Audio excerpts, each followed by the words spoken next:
This is Matt for Into Boxing. I'm delighted to be joined by Sky Sports' Adam Smith. First off, Adam, before we start about Newcastle, how's things? How are you doing? Yeah, very good. Yeah, very excited about another week on the road, Newcastle and Coventry in 2 weeks' time for the tournament. Had a very nice Wembley show last week. Lots of good stories coming out of it. Great main event with Richard Riakporhe and Dion Juma, and Dan Aziz having a tough night with last-minute opponent in Reece Cartwright, who did ever so well, and then Adam Azim and Caroline Dubois stunning early stoppages. So yeah, it was a fantastic night at Wembley. I then obviously went off and watched the Josh Warrington fight. He's an old friend, and obviously one of ours, and I thought he was brilliant. And it's great. It's great times for boxing, isn't it? It is. You sort of pulled one of my points in the first sentence there. I mentioned it to Eddie and said, because obviously he's made a fight between Whyte and Craig Richards, and once again that clashes on the same day as another show. Obviously we had last week Warrington and the fight you just said in Riakporhe. Is that just the nature of the business now, and it's the case there's going to be clashes, or is there more that can be done to avoid it? Yeah, I mean, listen, I'm sure Eddie's the same. I don't like them at all. I don't like clashes, and I think that it's a shame for fans to have main events that sort of go up against each other. But ultimately, there's, in this day and age, you can record one or watch it on two screens. There are other ways. I like to think of it in two ways. One is it's very difficult booking arenas, and that sometimes, like we have Wembley booked, he obviously had Leeds booked. Yeah, it's difficult. You can't just sort of go and change them and make them magically appear 4 or 5 weeks later, because there's a lot of competition for arenas now. But the other thing, which I think is probably the most important factor, is that it's great for fighters. They've just had a pandemic which has held so many careers up for a couple of years, and now the competition is extraordinary in boxing. There are so many shows. I mean, compare it to 3 or 4 years ago, and I think what we built with Matchroom and Eddie at Sky was, we got the big arena shows back, and Frank Warren's done really well at BT. Channel 5 continue to go. Now they're with Wasserman.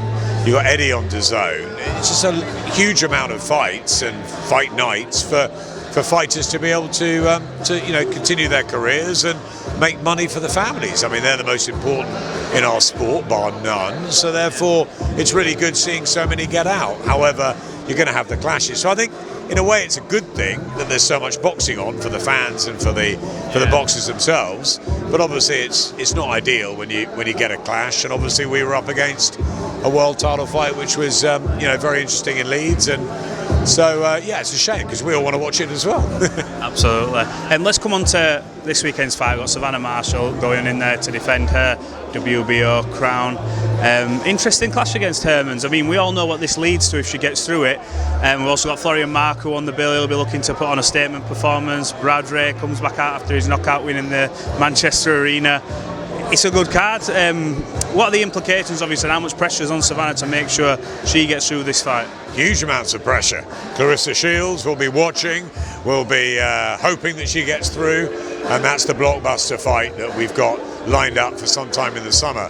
It's a fight that has been in the melting pot for many years, since the clash in the Worlds, and I've known Savannah ever since, and she's a fantastic success story. Lined up with Peter Fury, I think, was the final thing that she needed, that partner, the trainer, the mentor figure, and I think she's been outstanding in the last couple of years. We had the win over Hannah Rankin, of course, and look what she's doing. We commentated with her recently in Glasgow, and she's great. I'm sure she'll end up fighting Tasha Jonas, another of our stars who's just become a world champion. It's fantastic times for female boxing. It really is. It's amazing.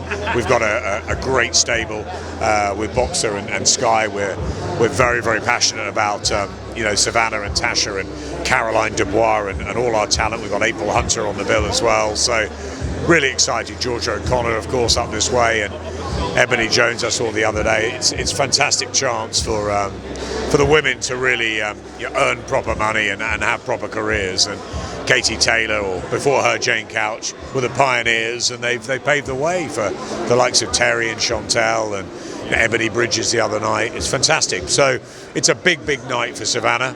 I thought it was a breakthrough when she was in the Northeast in front of her home crowd back in October.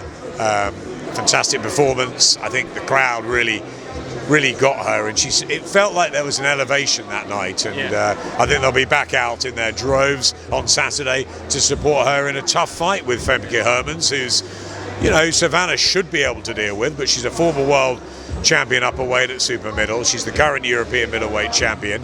She's fought Clarissa, obviously. She's a good fighter, so this is a big potential banana skin for Savannah to get through. Absolutely. Adam, one thing I wanted to ask you about seems to be the talks about thing at the minute. There's been a big thing about Anthony Joshua and where he's going to fight next, and we know the great relationship he's had with yourself and Sky for many years, when obviously he worked with Eddie. What's the current situation? Has he got a choice still to make, or do you think his career will be fought out on Sky? I've said it, I think, for months now, that I think that Anthony Joshua will remain as a Sky fighter. I know that we're out of contract and those negotiations continue. There's a lot of rumour about where he's going to fight next and when.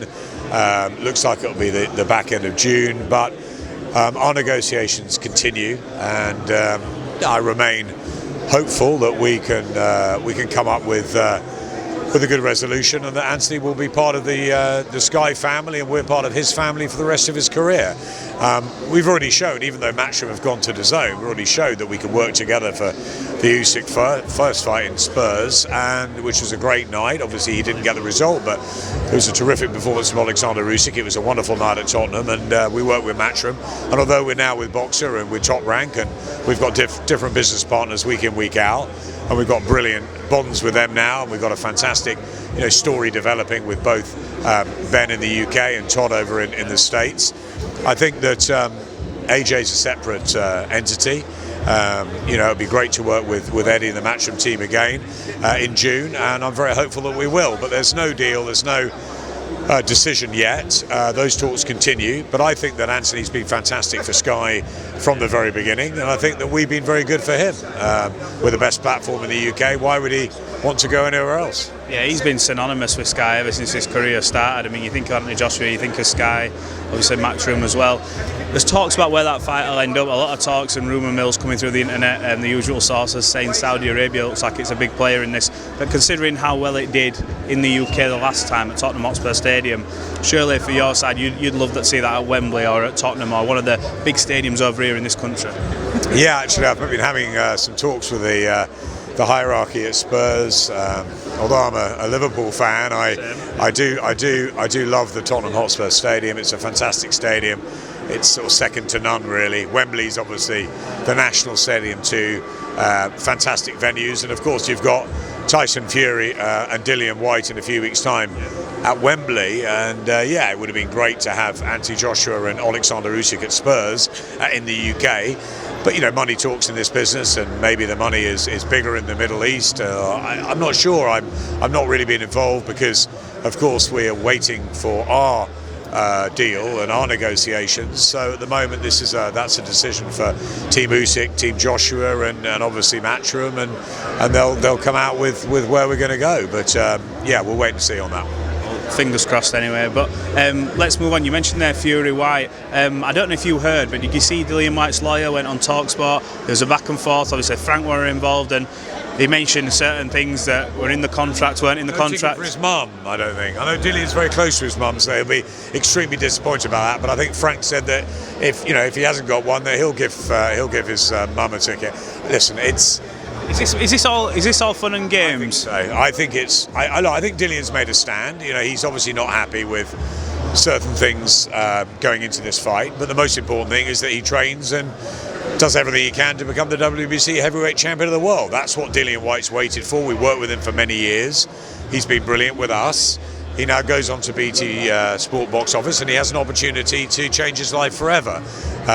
Obviously he's getting a huge amount of money. He probably feels he should be getting more, but if he wins the fight, he can write his own checks, can't he? So ultimately, I think that it is, they're going to push it, they're going to pull it, but I would expect to see Dillian Whyte present on Fight Week in around Wembley, and I think he'll be there on the night, which is the only thing that matters. I speak to a lot of people, and they always use the word, we think he'll be there on fight night. It seems to be this overall sort of feeling that with everything that gets talked about in the background, that from some quarters they think there's a danger of it not happening, but surely God, it will happen. That fight, there's too much on the table for him. He's waited for that opportunity, and now's his chance. There might be real reasons why they're annoyed. There might also be some mind games going on with the fact that, maybe, if he thinks that Tyson Fury won't know if he's going to come, if he's going to come in, all that.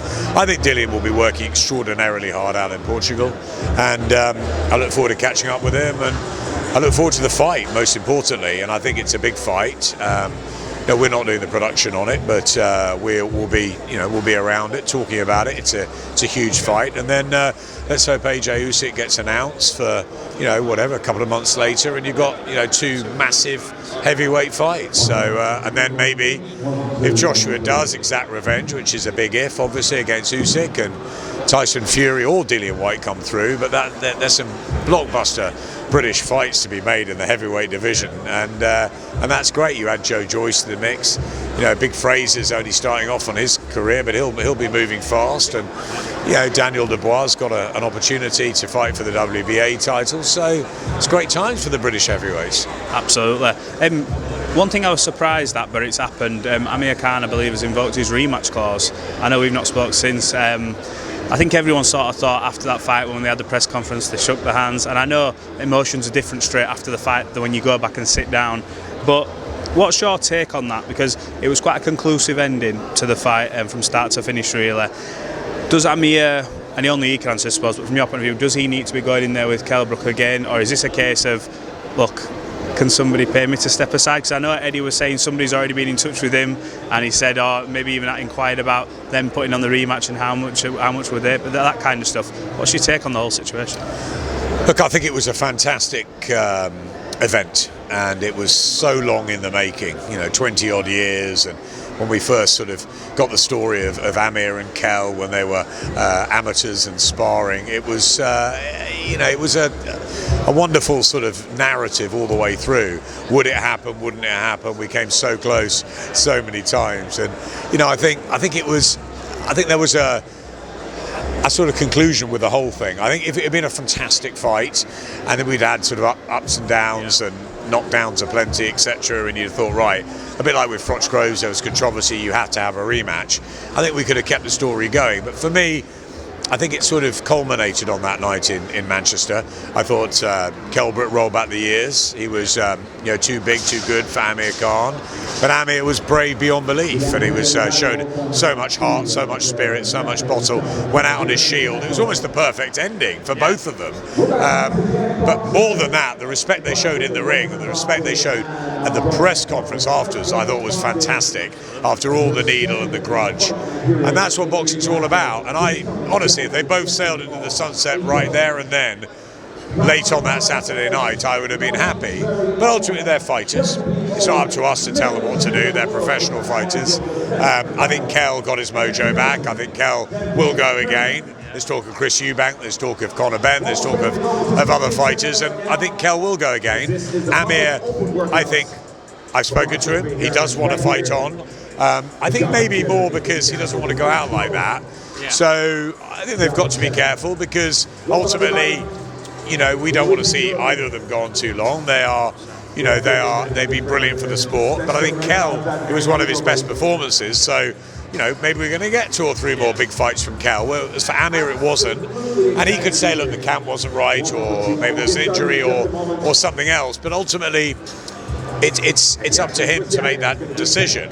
But I think the rematch, certainly for the moment, is not on, and I think Amir knows that, and I think Kell has sort of moved away from it. I think we all have, in a way. I think I'd like to see, if Amir does choose to fight on, I think they need to, be careful with who he fights. And as far as Kell goes, there's some huge money fights out there for him. But as I said, if both decide to call it a day, then in a way that'd be great too. So I wouldn't mind. Just I don't want them, either of them, to go on too long, because we've had so many fantastic nights with them. But I think Kell's performance means there probably will be another couple of sunny days for him. But with Amir, I'm not so sure. He tells me he really wants to fight on. So good. And listen, we'll support him. We've been there from the beginning with both of them. I've known them since the amateurs, and we'll make sure we'll try and help out and see what's best for them and their futures, not just inside the ring but outside the ring too. I think the last thing from me on this one would be from Kell Brook. I understand why he'd maybe want to carry on, because I saw something in him that I've not seen for a good few fights. Yeah. Not just the way he made the weight, but although I think he was so dedicated, obsessed by this fight, that could he go there for anyone? Probably not. Amir Khan got him to that position of. Only for Eubank, because he does not like him at all. Absolutely, he doesn't like Eubank. That's a big fight, and if they can agree on the weight, that's a massive fight. Obviously, I think there is a weight issue, and you don't want to see Kell giving too much away. He was the B side against Khan. Let's not forget that. And even with the gloves in the ring, changing the gloves, he just had that self-belief. He wasn't going to lose that night. I told you on the wraps. There was something in him, and I felt that a little bit in fight week. You never know, do you? Because Khan, everyone said he was in incredible shape, and the stories and reports of training have been phenomenal. And at his very best, him and Kell would have been fascinating. But they are in the Indian summers, but they did produce one for the ages. Kell, it was an exciting fight, even though it was a one-sided fight, and that was because Amir was so brave. But maybe he doesn't want to go out like that, so let's see. As far as Kell goes, there's a lot of options on the table for him, including retirement. He's been on cloud 9, 10, 11, 12, whatever since. He's probably back down a little bit now and thinking, okay, I'll go again if the money's right and the fights are right. So they shouldn't be railroaded into anything. They should really think about it carefully with their families of what they want to do, because they owe us nothing, the pair of them. Absolutely. Final one. Canelo Alvarez goes against Dimitri Bivol in Las Vegas, Cinco de Mayo. Perfect weekend for Canelo. Is there anyone in boxing right now who can beat Canelo Alvarez? I spoke to a lot of people and they say it's just his time. There's not anyone around at the minute. A lot of people thought it was Saunders. A lot of people think Benavidez if he fights him. Is it a case of how far he goes up and the dangers in what he does? Not sure he's going to beat Alexander Usyk or Tyson Fury, is he? It depends how far he wants to go on this journey. Maybe. Roy Jones went up to heavyweight, but he didn't start out where Canelo did. Maybe he did when he was a really young amateur. But he went up and beat John Ruiz, but John Ruiz wasn't a great heavyweight champion. Not, I don't think, like the mammoth size of your Tyson Furies. Alexander Usyk's obviously a cruiserweight, gone up to heavyweight. That I think would be a fascinating fight. But look, I'm looking forward to the Bivol fight. I think I'm a big Canelo fan. I like him as a person. I really enjoy spending time with him when we're covering him. We haven't got him at the moment, but I'm a big fan. I'll definitely be watching. But he did lose one, and that was to Floyd Mayweather. Does that show how good Floyd was, that fight? Does that really just show the brilliance of him? Floyd Mayweather, in my eyes, is the best fighter to lace him up since Sugar Ray Leonard. I've never seen a fighter that's impressed me more up close, being 6 feet away, commentating, or in a gym. And I've been around some gyms over the last 30 years, the likes of your Roy Jones Jr.'s, your Oscar De La Hoyas, your Shane Mosley's, brilliant gym fighters and trainers. But Mayweather was something special. It was an absolute pleasure to be around him, especially in those early days when he was going from being robbed in the Olympics to those early sort of super featherweight days where he was absolutely, destroying everybody, including a great old friend of mine, really, the great late Diego Corrales, who was an incredible fighter in his own right. Mayweather was something extraordinary and special. He adapted his style as he went up through the weight. So he had a win over Canelo, and he still, in my eyes, remains the greatest I've seen in our generation. But Canelo is, for me, the outstanding fighter in the world today.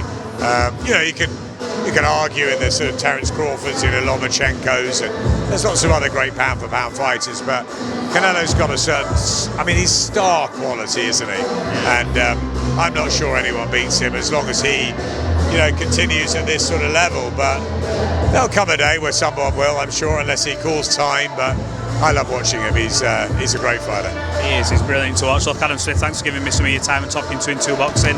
Hopefully we can catch up again later on in the week. Definitely. Appreciate it.